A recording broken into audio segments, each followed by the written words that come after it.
তাকে পিছন থেকে শ্যুট করা হয়েছে। পিছন থেকে গুলিটা তার এই বুকের হার্টের জাস্ট একটু উপর দিয়ে বের হয়ে এই যে দেখেন ব্যাগ এপাশ দিয়ে ঢুকে ফুটা করে এপাশ দিয়ে বের হয়ে গেছে। আমার পিছন দিক থেকে গুলি লাগছে, এই জায়গা থেকে ভেদ করে এই দিক থেকে ভেদ করে এই দিক দিয়ে বের হয়ে গেছে। এরপর আমি জায়গায় পড়ে গেছি, এরপর আমার কোনো খোঁজ ছিল না। আর আমাদেরকে গল্প শোনানো হয় রাবার বুলেট ছোড়া হয়েছে হেলিকপ্টার থেকে, এই গল্প শোনানো হয় আমাদের।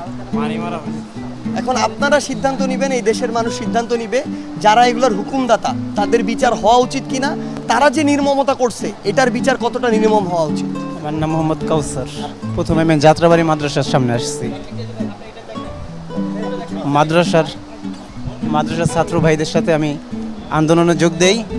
আমাদের কয়েকবার ধাওয়া পাল্টা করার পরে আমরা গলি ভিতর চলে যাই। এরপর আমাদের চোখের সামনে 3-4টা ভাইকে তারা